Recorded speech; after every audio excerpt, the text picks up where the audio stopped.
Hello, this is going to be the first video for ACT.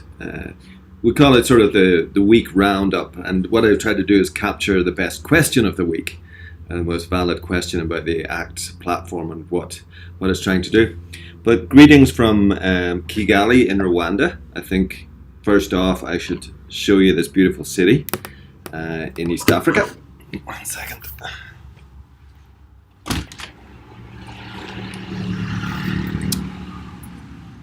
That is Kigali. Quite a sprawling metropolis. And what am I doing here? I'm working as a consultant supporting the government here. They have plans to restore land with forests, and we need to find a way to do it using private finance, and my role is in innovative finance.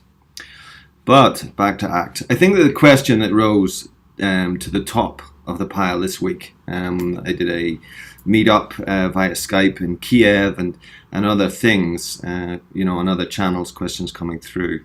Incidentally, it was great to see the website has just gone, the views have gone skyrocketed. It's daoact.org,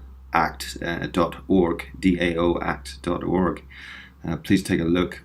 But I think the question that came up was that ACT looks a bit different than other projects in the sense that the two founders neither are software engineers. And also the associated question of why have we chosen this model of deciding to work with our software developers, Draglet, the firm in Munich in Germany.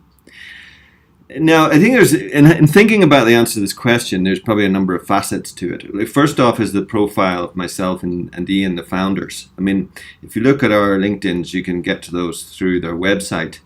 You'll see that I was this chief operating officer of a software company and I've built, many different types of technology businesses.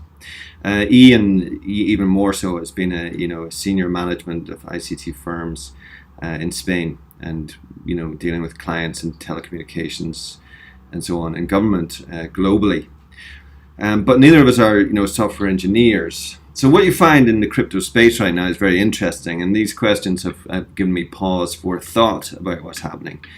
Many of the ICOs that you see are one or two real rock star blockchain developers who are the founders, and of course in that case they can do their development and do their ICO. But what you find with these plays is they're key niche parts of the overall crypto solution, the new token economy that is being developed.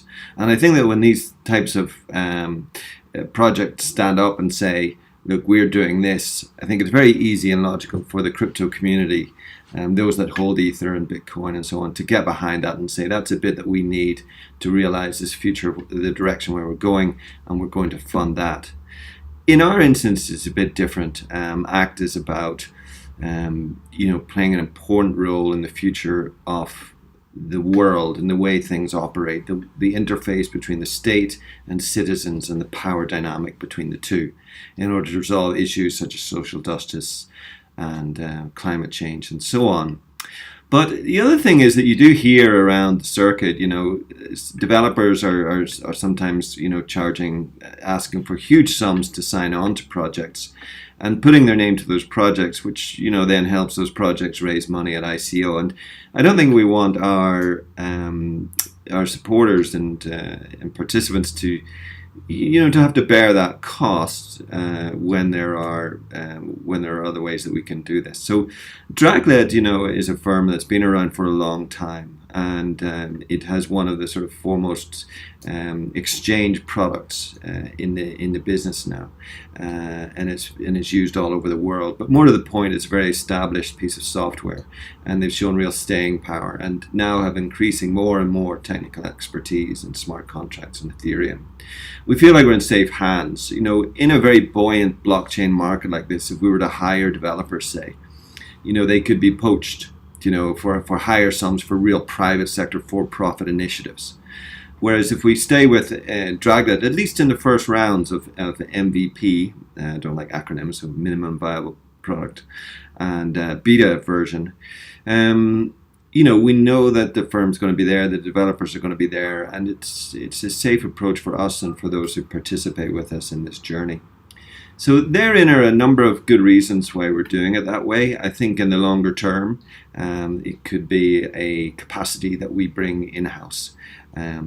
But in these times, it's great. And it's also great for an ICO or pre-ICO, as in fact we're going to announce any day now, really.